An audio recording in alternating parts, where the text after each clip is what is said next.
Bueno, un saludo a todos, ¿qué tal? Buenos días. Bueno, estamos aquí de nuevo Samuel y yo. Muy buenas, Samuel, ¿qué tal? Buenos días, ¿qué tal?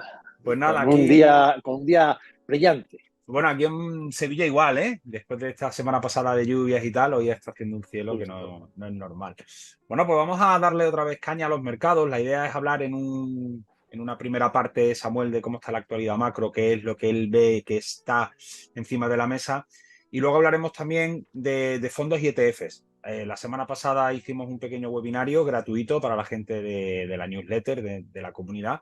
Y, y también con motivo de un curso que vamos a impartir la semana que viene sobre inversión con fondos y ETF, ¿no? Que es una temática, yo creo, muy interesante que tiene muchas chichas que comentar. Entonces, bueno, Bastante. yo creo que podemos hablar luego al final, para finalizar el encuentro de ahora, de, bueno, qué cositas comentamos en ese webinario gratuito y sacar alguna idea, ¿no? Perfe- Pero bueno, Perfecto. empecemos por partes, ¿no? Como Pues, diría...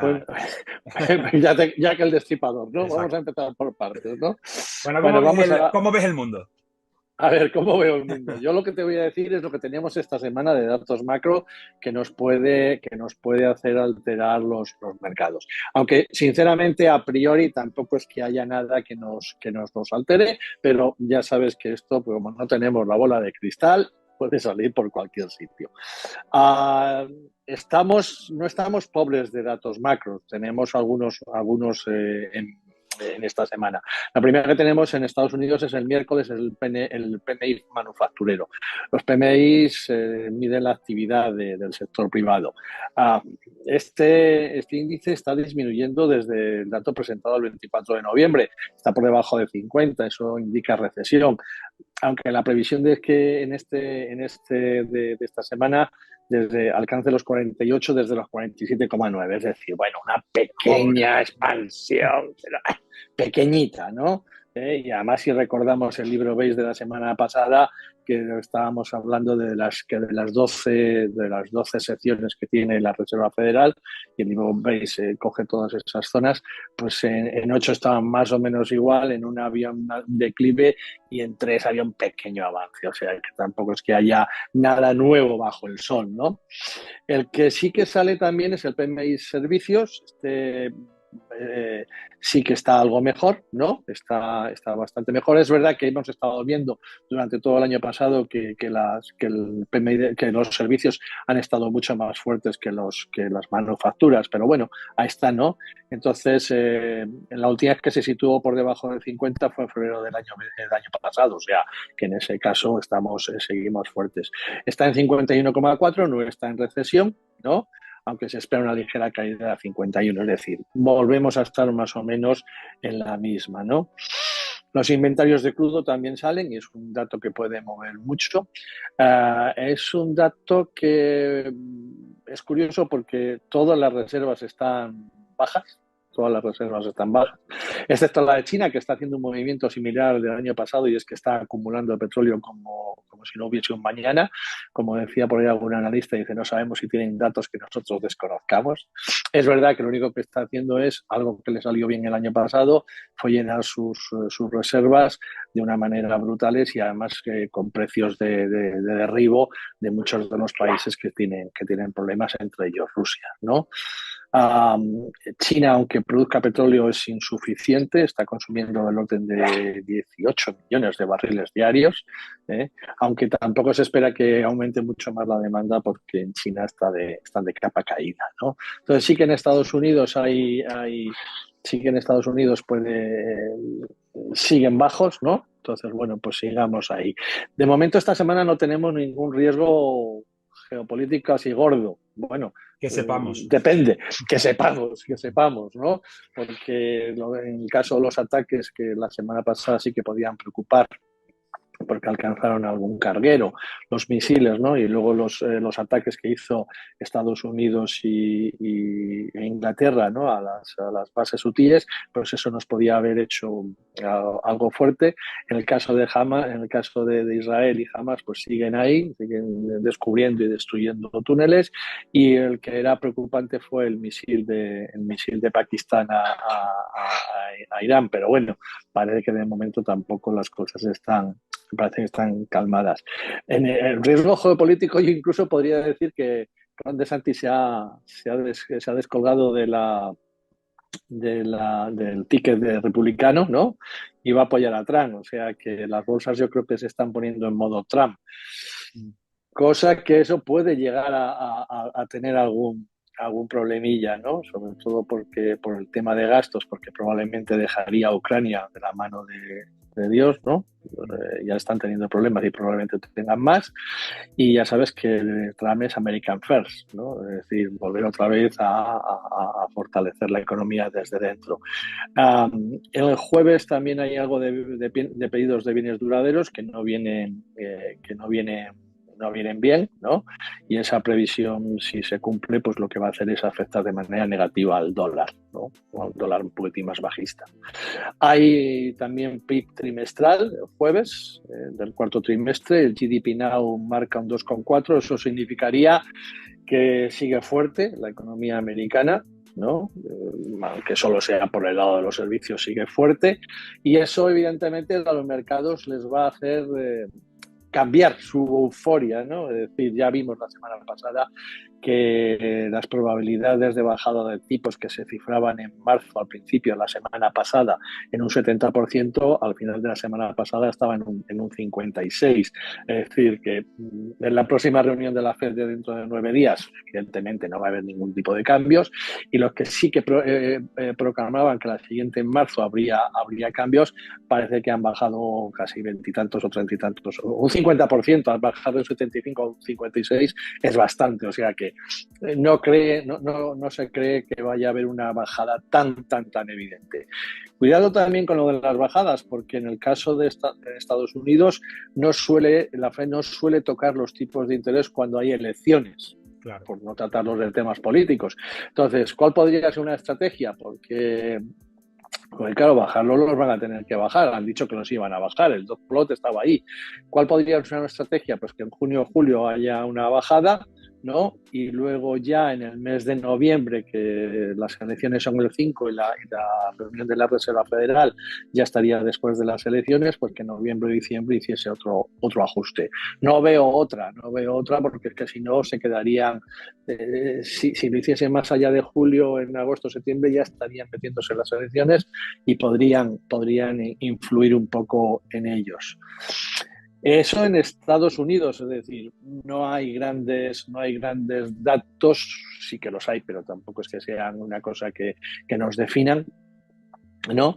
Y yo esperaría una semana de momento tranquila. Está un poquitín anodina la bolsa, ¿no? Las TIRES han estado repuntando, que eso es malo siempre para la bolsa, ¿no? Y luego, claro, en Europa también tenemos los PMIs, ¿no? También tenemos, porque salen siempre juntos, tenemos PMI manufactureros y aquí sí que estamos bien, ¿no? Porque aunque el noviembre tuvimos el punto más bajo en 43,1, ahora se esperan 45, seguimos en recesión, pero ya está, o sea que no hay. Y en el PMI de servicios sí que también seguimos por debajo de 50, no somos como Estados Unidos, aunque la previsión es que mejore un poquitín. Hay reunión el jueves del Banco Central Europeo, que no se espere que diga absolutamente nada, o sea, no hay cambios, van a seguir sin cambios, pero lo que hay que ver es qué va a decir Lagarde. Es verdad que va a mantener un tono hawkish, aunque un poco duro, aunque tampoco Europa se lo merezca en ese sentido, ¿no? Pero Lagarde también en Davos dijo que en junio hasta podrían bajar. Es verdad que es mucho más acuciante la bajada de tipos en Europa por la situación que tenemos que en Estados Unidos, que sigue bastante, no me gusta la palabra resiliente, pero eso sigue resiliente, sigue un poco fuerte, ¿no? Que en principio habría que esperar hasta los datos del paro para saber si ya va a haber el famoso hard landing o el soft landing, pero bueno, ahí estamos. Y en principio China mal. China fatal. Sí, bolsa fatal. China mal, tiene mucha deuda, ¿no? Tiene mucha deuda, sigue incrementando la deuda. En el caso inmobiliario, pues fatal también, ¿no? Y lo único que está haciendo es ese movimiento de divergencia con respecto a sus datos, porque tampoco son de crecimiento. Y aquí, fíjate, quiero comentar una cosa. Sobre lo que clásicamente conocemos como una recesión, ¿no? Sabes que clásicamente conocemos como una recesión cuando 2 trimestres consecutivos está el PIB por debajo de cero. pero no tiene por qué ser eso. En el caso de China, que han estado creciendo a 2 dígitos durante muchas décadas, crecer al 5% en China pues es bastante justito, ¿no? Es decir, que no es que yo diga que haya que revisar esos límites, pero sinceramente también está sufriendo una gran caída del PIB y aunque ya nos gustaría tener nosotros un 5%, ¿no? Pero para China es bastante poco. Y eso básicamente es lo que tenemos, ¿no? Así para esta semana. Ya digo, aparentemente no muchos riesgos geopolíticos. Se está dudando si la bolsa americana debería tener una contracción o no para poder entrar mejor o si va a estar lateral.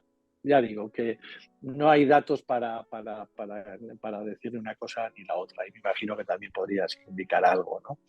¿Eh? Sí, es cierto que la bolsa, bueno, ha venido subiendo en los últimos tiempos, ¿no? Que yo creo que la incertidumbre económica era aún mayor cuando teníamos la inflación altísima. Oye, y ha ido subiendo, pero claro, ahora mismo está la, el PER de la bolsa americana, si no me equivoco con el último dato aportado por JP Morgan, está en torno a 19 veces aproximadamente.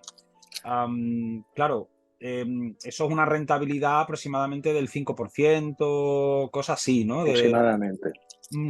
Tenemos la yield, ¿no? Del bono y tal, ¿a cuánto lo tenemos? A un 4 y pico, no sé. 4 y algo, ha repuntado un poquitito, sí. Claro, es que la Y eso no diferencia, es bueno para la bolsa. a eso me refiero. ¿Qué panorama podemos encontrar con la bolsa con tan poco spread? Sí, para que todo el mundo lo entienda, si sin riesgo estás ya obteniendo un 4 y pico, ¿para qué te vas a venir a ir a un activo de riesgo como puede ser la bolsa con todo este panorama de incertidumbre que tenemos por delante? No Y sé cómo lo además, ves, pero bueno.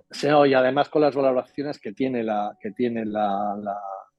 bolsa en estos momentos, ¿no? Sobre todo las tecnológicas, y que Nvidia sigue creciendo como si no hubiese un mañana, ¿no? Yo creo que vamos a hacer una sección de Nvidia todos los lunes a ver cómo va y lleva unas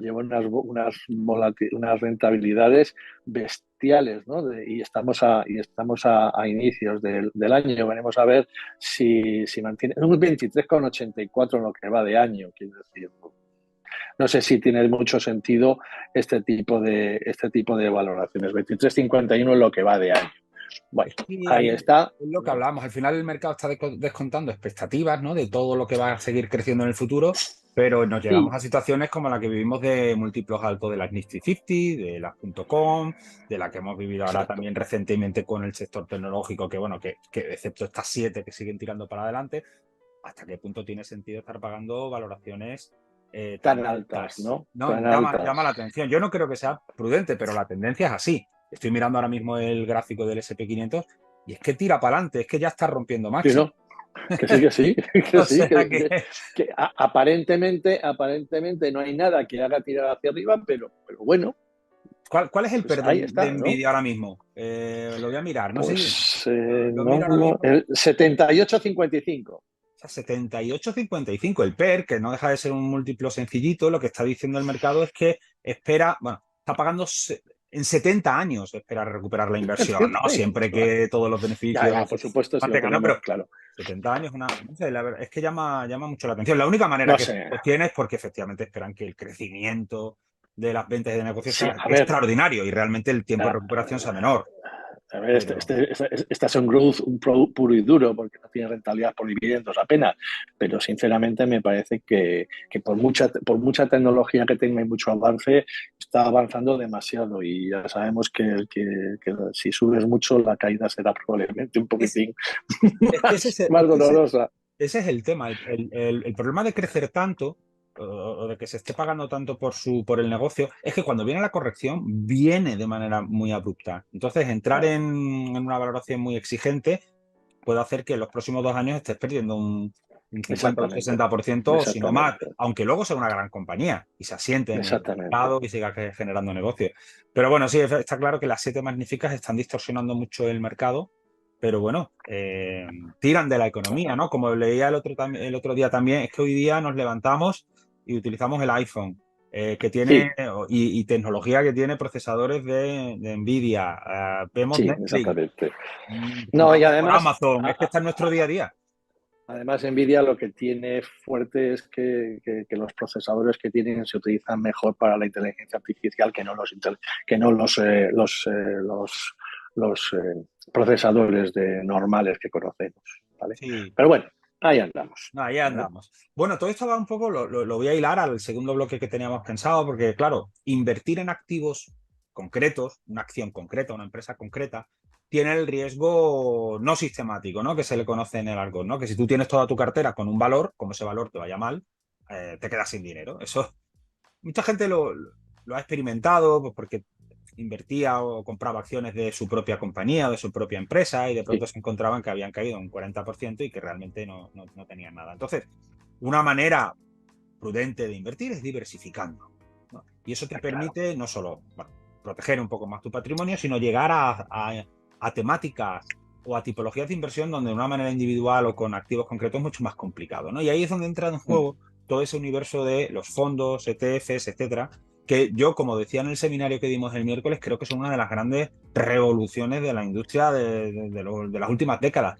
porque permiten que cualquier inversor minoritario y profesional también, ¿no? Evidentemente, pero con su institución pueda invertir en China, pueda invertir en una temática concreta, pueda invertir por factores, pueda invertir a bajo coste, pueda invertir en un gestor que confía porque lo hace muy bien.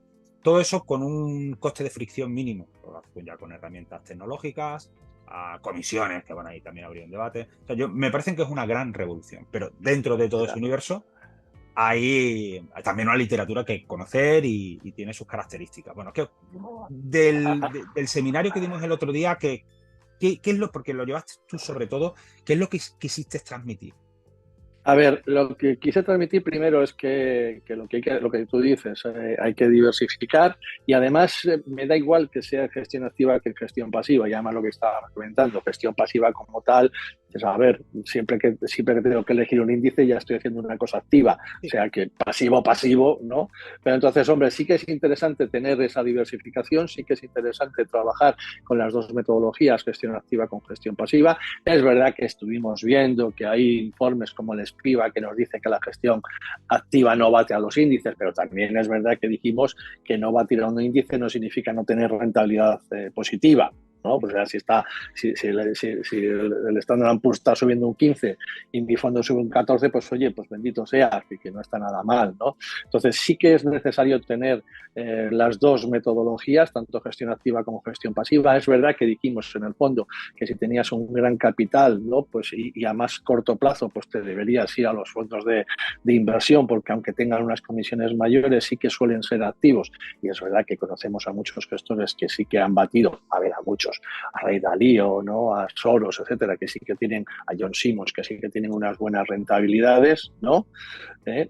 Y es verdad que hay que elegir, no nos iríamos más bien a estos fondos, no les llamaría boutique, pero no tan grandes y cerrados, que no a los grandes fondos de desarrollo de los bancos, que realmente tampoco nos van a ofrecer nada. Es decir, que sí que habría habría que elegir temáticas, habría que elegir gestoras, habría que elegir gestores, que no tampoco es lo mismo, ¿no? Y entonces eso nos serviría para tener una rentabilidad, no el 100% de nuestra cartera en estos fondos, que no sería a lo mejor lo adecuado, sino un porcentaje elevado que nos permita tener a medio largo plazo una rentabilidad y luego si queremos, para la gente que tenga menos capital, ¿no? Y a mucho más largo plazo, pues un ETF sin ningún género de duda.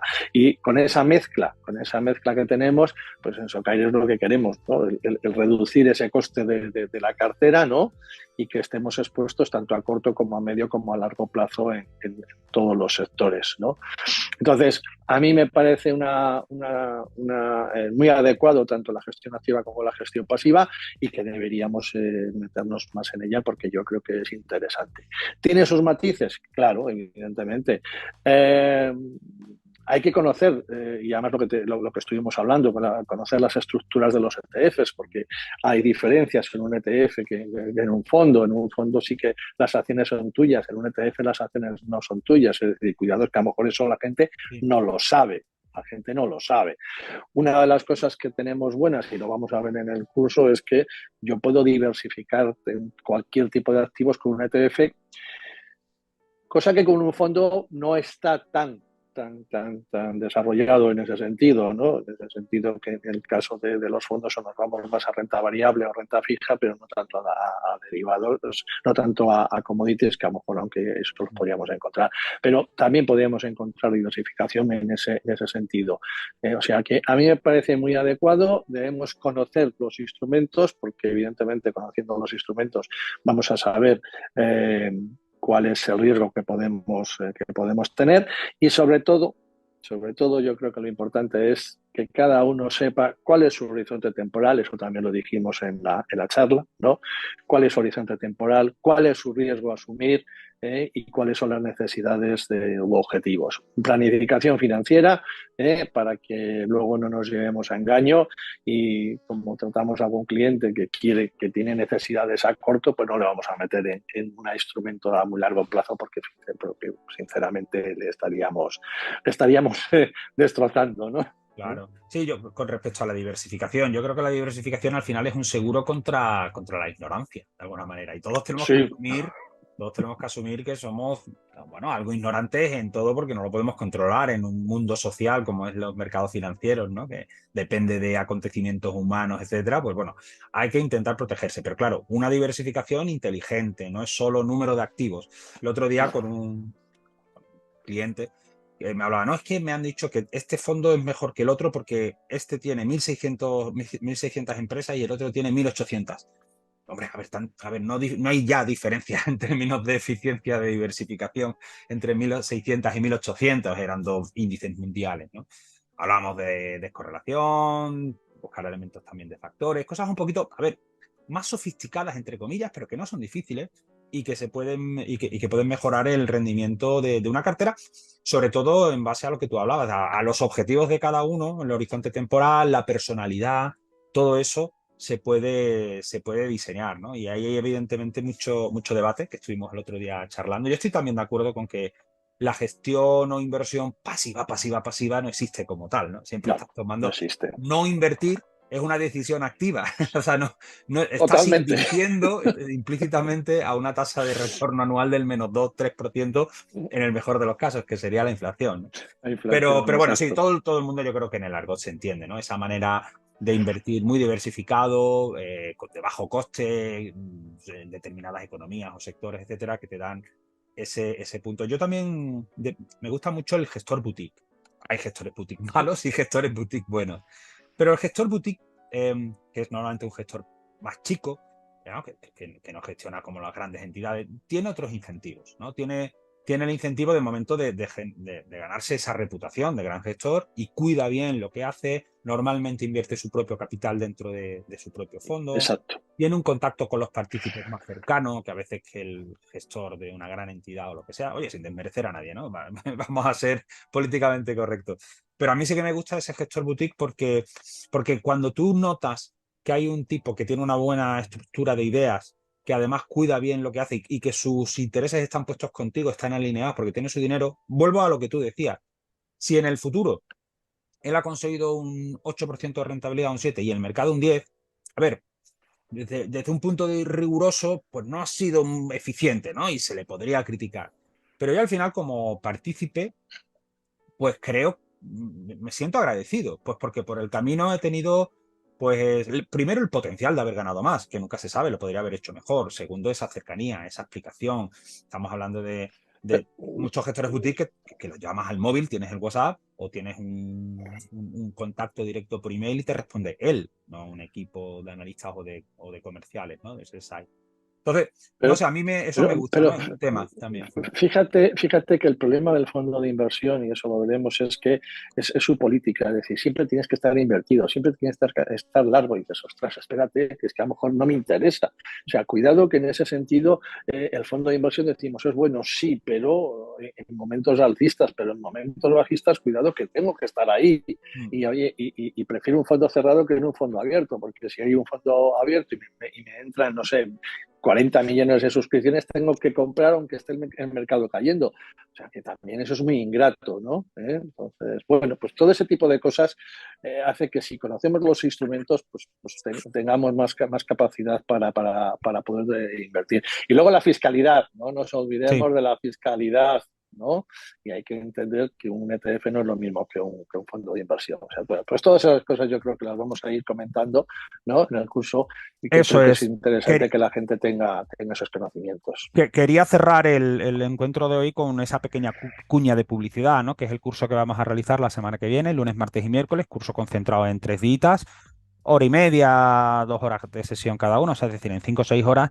La idea es que abarquemos lo principal de la inversión con fondos y ETFs. Desde un punto de vista teórico tenemos que tocar eso, ¿no? Evidentemente, pero que también sea práctico, que aprendamos a cómo poder usar Screener para encontrar ideas, Exacto. para leer y interpretar algunas métricas que son importantes en estos vehículos y cómo podríamos construir pues algunas estrategias y tal, ¿no? Y luego si los alumnos tienen inquietud, pues ayudarles, ¿no? A ver si ellos tienen pensamiento, ¿no? De invertir en alguna tipología, lo que sea, cómo podríamos encontrar soluciones en ese sentido, ¿no? Entonces yo creo que va a ser práctico, va a ser corto y concreto, que eso también me gusta mucho de los Sí, cursos, que no se va a extender durante 6 meses, va a ser 3 días.